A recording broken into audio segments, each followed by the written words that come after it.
Test 6. You will hear a number of different recordings and you'll have to answer questions on what you hear.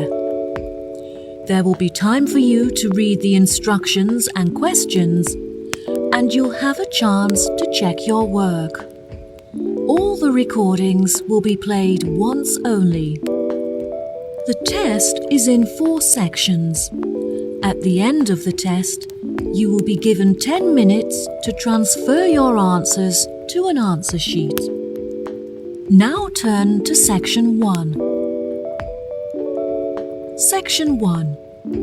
You will hear a telephone conversation between a receptionist who works at a house renting agency and a man.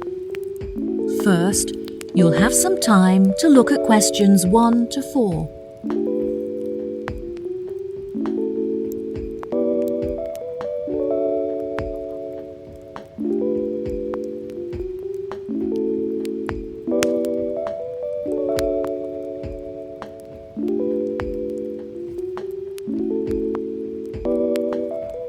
You will see there is an example that has been done for you. On this occasion only, the conversation relating to this will be played first. Hello, how can I help you today? Yes, hello. I'm just phoning you as I have seen an advertisement on your website for a property that I'm interested in renting. If possible, I'd like to find out some more information before I organise a viewing. No problem at all. What is the address of the property that you'd like to inquire about? It's 21 North Avenue. Okay. The address of the property is 21 North Avenue. So, 21 North has been written in the space. Now we shall begin. You should answer the questions as you listen, because you will not hear the recording a second time. Listen carefully and answer questions 1 to 4. Hello, how can I help you today? Yes, hello. I'm just phoning you as I have seen an advertisement on your website for a property that I'm interested in renting. If possible, I'd like to find out some more information before I organise a viewing. No problem at all. What is the address of the property that you'd like to inquire about? It's 21 North Avenue. Okay, what is it that you'd like to know? First of all, I'd like to know what facilities the office has, as I need to make sure that it'll be suitable for my advertising company. I see. The office contains a large open plan space with a wide frontage onto a busy street with lots of passers-by, so your business would have a really good street presence. There is also a toilet and newly refurbished kitchen equipped with dishwasher and oven. Wow, that sounds great. I'd definitely like to register my interest. Okay, perfect. I just need to take some details from you, if that's okay. What is your full name? Jonathan Smith. And what position do you hold in your company, Jonathan? Until recently I was sales manager. However, I've recently been promoted to regional manager, so I'll be in charge of running our new office. Can I ask where the office is located? Yes, of course. It's located downtown, just around the corner from Royal Square Shopping Centre. That's a bit too far out of the centre for my liking. I'd much prefer to be located in close proximity to the station. Do you have any property located in that vicinity? It would help me to narrow down the results if you could tell me how many employees you intend to have working in the office. Our branch is made up of 30 employees, and we'd like some extra space for meetings and presentations. Most average office spaces are around 8,000 square feet, but it sounds like you would need more space than that. I think that 10,000 square feet would be more suitable for your needs. Now, let's see, we have 10 properties that match those criteria, so let's try and narrow it down. Before you hear the rest of the conversation, you have some time to look at questions 5 to 10.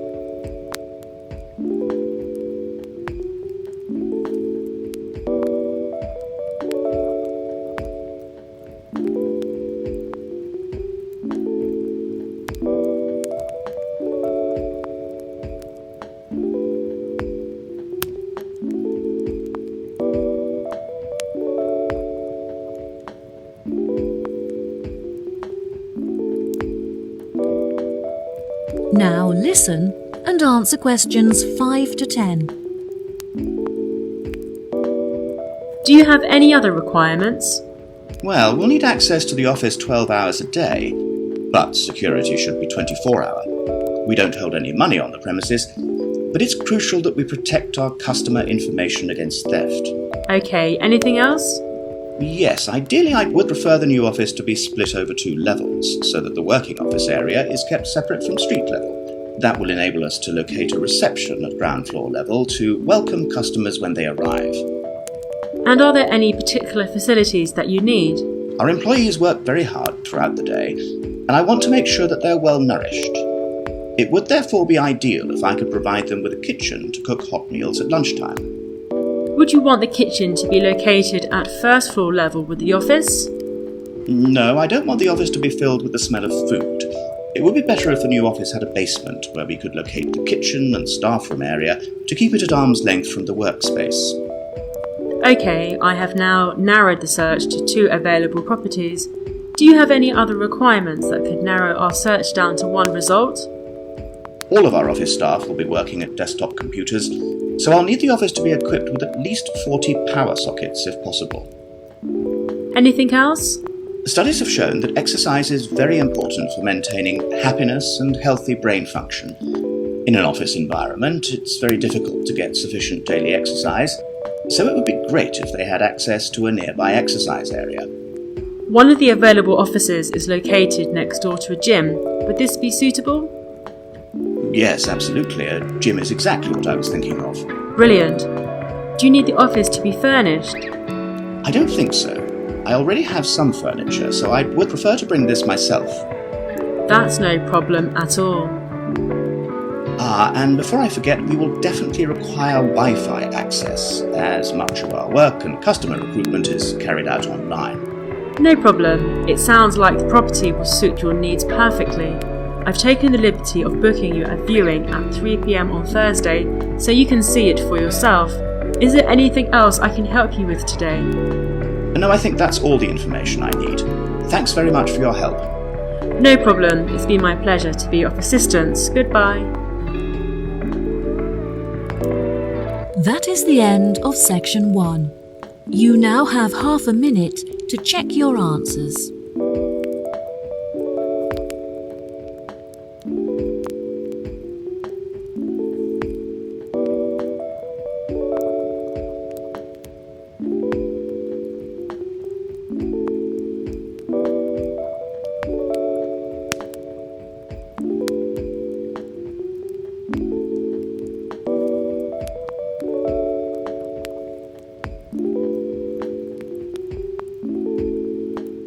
Now turn to section 2.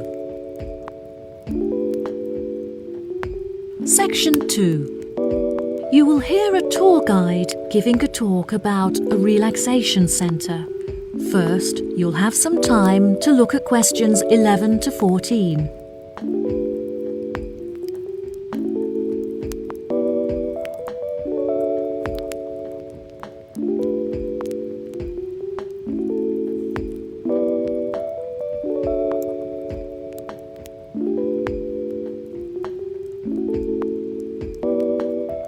Now listen carefully and answer questions 11 to 14.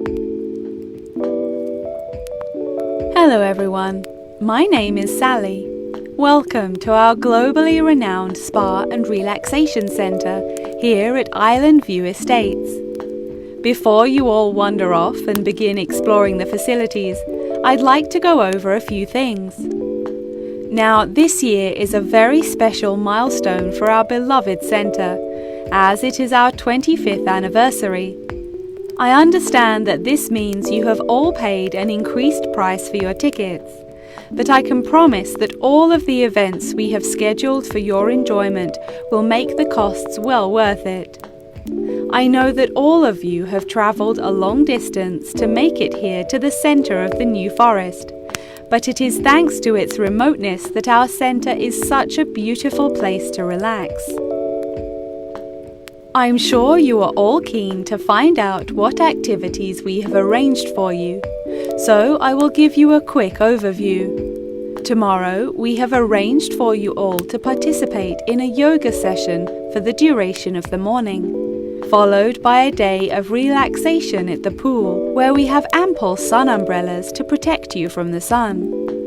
On Wednesday, we have organized a sightseeing hike through the forest, where you will be able to test your navigation skills and witness the wild ponies in their natural habitat. It's forecast to be sunny that day, but I recommend that you all bring rainproof clothes just in case. On your last day, we have a special surprise, a pony trek along the beach. We ask that you all wear full-length trousers and that all women have their hair tied up in a ponytail. Helmets are provided at the centre for those who would like to wear one. There are a couple of beautiful attractions here at the centre that you must all be sure to visit before you leave. The Rose Garden, located just at the corner of the property, is home to many indigenous species and is beautifully serene and peaceful, the perfect place to collect your thoughts or read a book.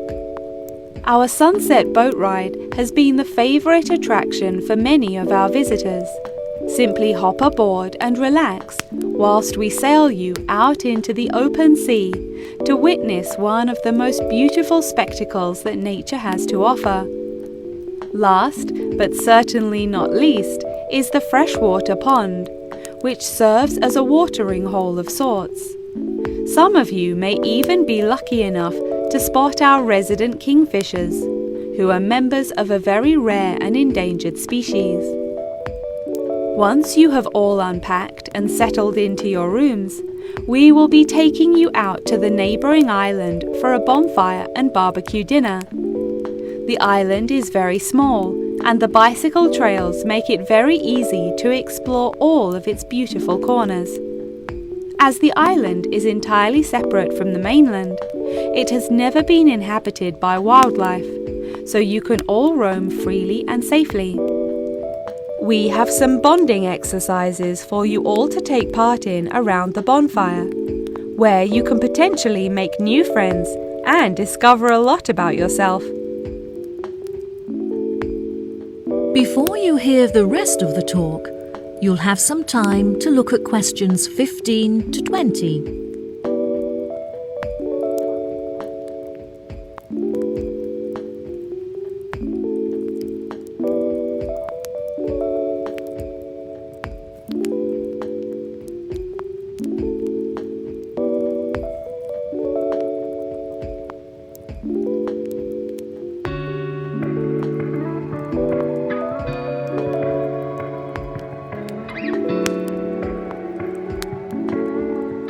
Now listen and answer questions 15 to 20.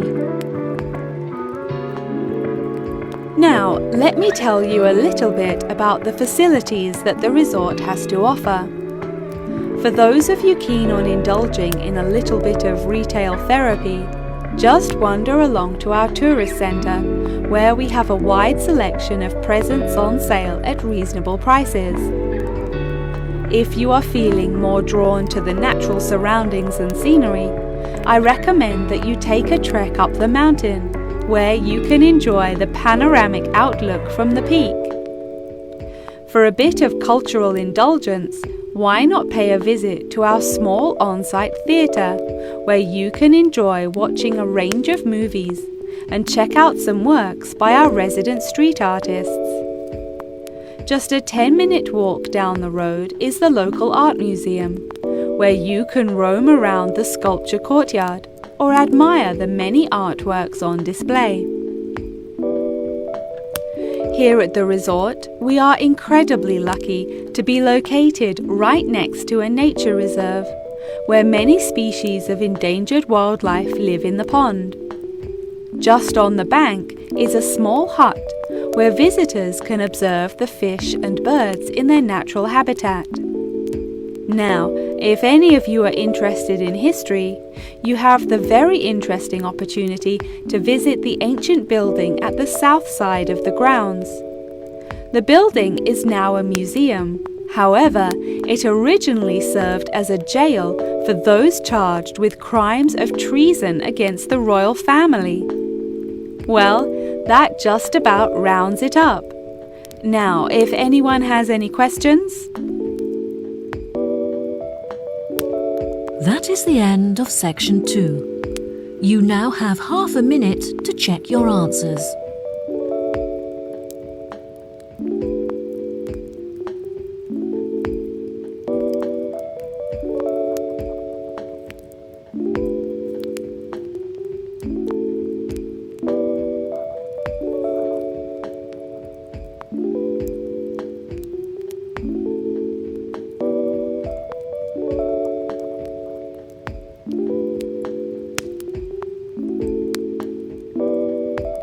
Now turn to section 3. Section 3. You will hear Lara and Tommy, 2 students, talking about their book club. First, you'll have some time to look at questions 21 to 24.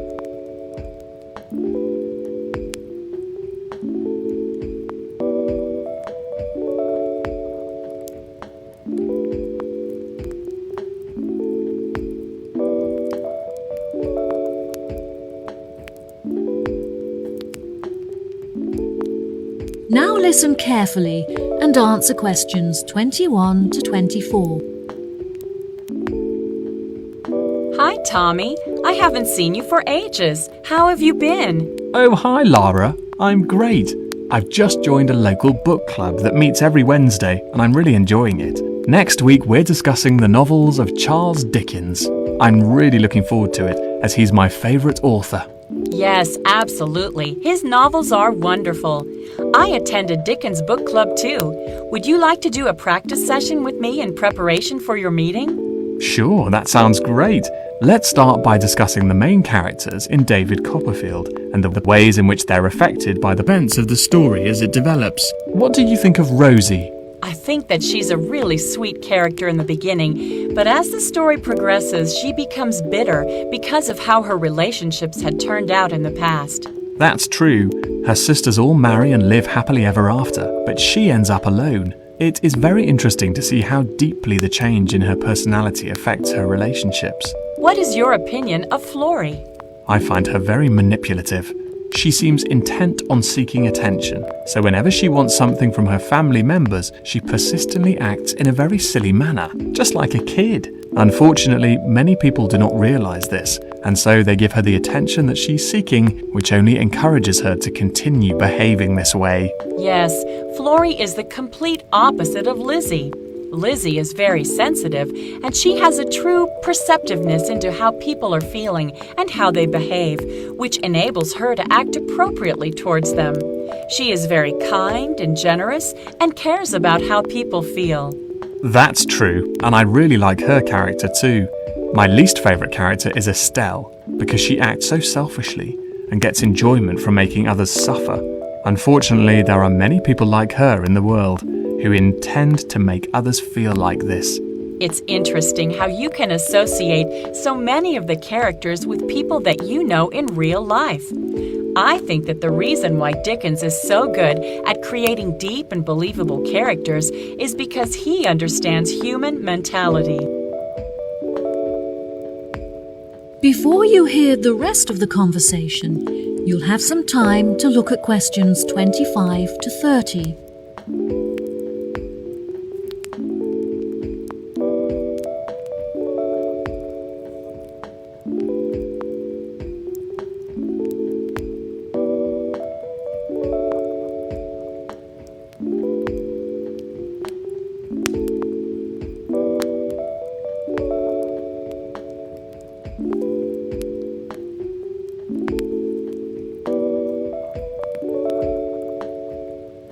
Now, listen and answer questions 25 to 30. Absolutely. What do you think of the literature lectures? I really look forward to them. They're the highlight of my week. The lecturer is usually late, but that gives you time to settle down and get organized before the lecture begins. Do you have a discussion period at the end? No, I don't think so. We're meant to, but since the lectures often begin late, this means that there is no time left for a conversation about the lecture. I think this is a real shame because it really helps you to gain a good understanding of the books when you hear other people's opinion of it. What about your lectures? My lecturers have very good organisation skills, so their lectures are well organised and packed full of information. They always leave enough time at the end for consideration, when everyone is really quiet and we reflect on the lecture in our own minds before we open up for discussion. This really helps you to gather your thoughts and absorb the information from the lecture. Oh, that sounds brilliant. Do you think there is anything that needs to be improved? My experience of the course overall is really brilliant, but I feel there are many improvements that could be made to it. The IT support staff are great, but there are just not enough computers available for the numbers of people that need to use them. Every time that I need to use a computer, I have to queue up for at least 15 minutes. I find that the librarians are really helpful and approachable. However, the equipment is just not good enough. Whenever I need to use the photocopying facilities, for example, most of the machines are really old and slow, which means that you have to wait for ages for them to work. It's really frustrating because I'm often stretched for time. Perhaps we should start a petition to encourage the university to improve their facilities. That sounds good. What do you think of the group discussions? I really enjoy them. Since the class groups are so small, everyone gets to have their say and contribute thoughts to the conversation, so the classes are really effective. The only issue is that it's very difficult to find an opportunity to meet up, since everyone has such busy schedules. Yes, definitely. In our class, we pass around a ball, and only the person holding the ball is allowed to speak. Each person is only allowed to speak for a minute at a time, which helps us to make sure that we use the class time fairly, and it also makes the discussion more fun. That's true. It's been really great catching up with you. Thanks for your help. No problem. Good luck at your class. Bye. That is the end of section 3. You now have half a minute to check your answers.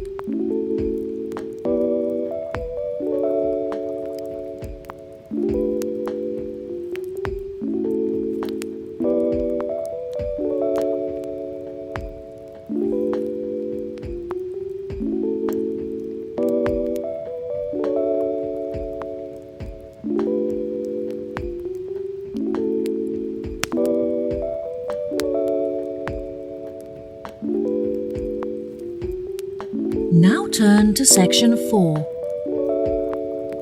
Section 4. You will hear a talk on research into music. First, you have some time to look at questions 31 to 40.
Now, listen carefully and answer questions 31 to 40.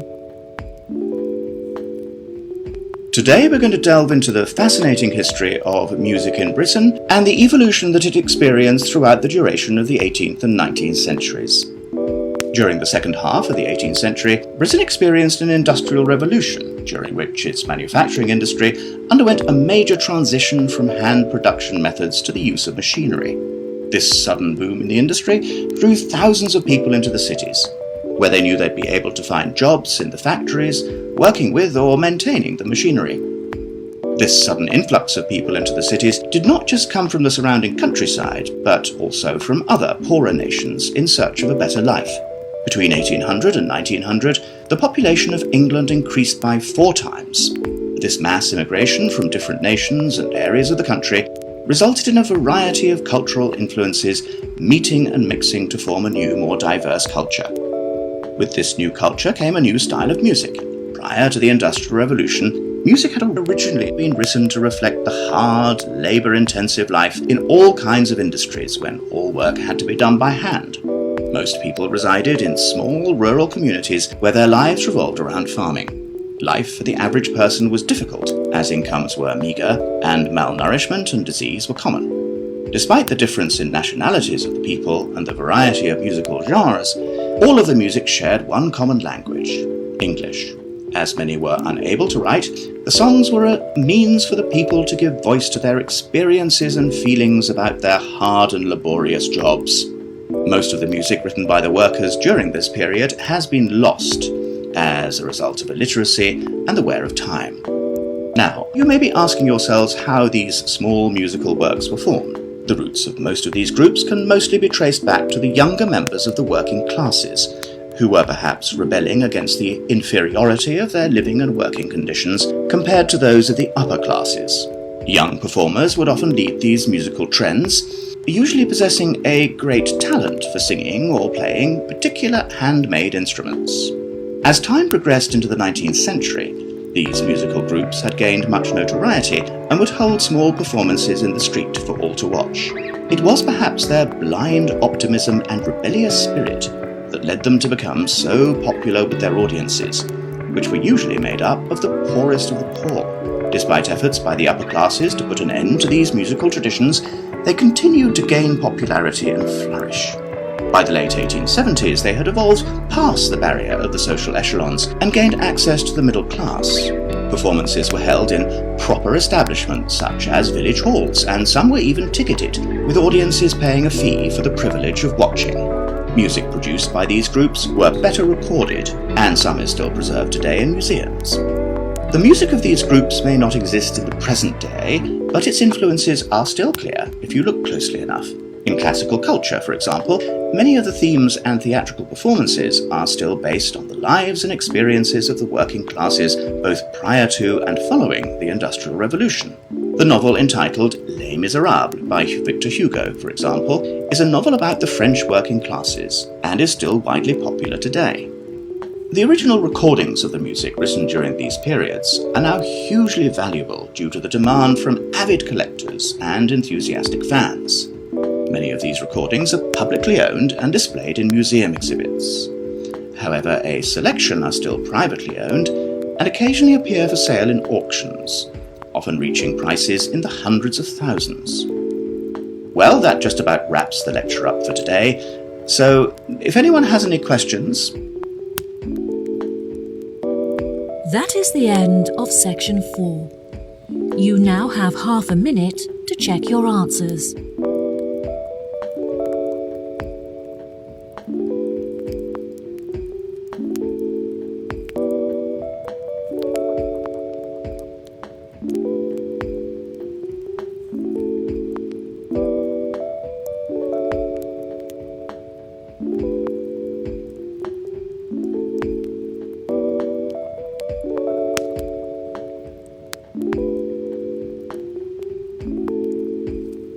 That is the end of the listening test.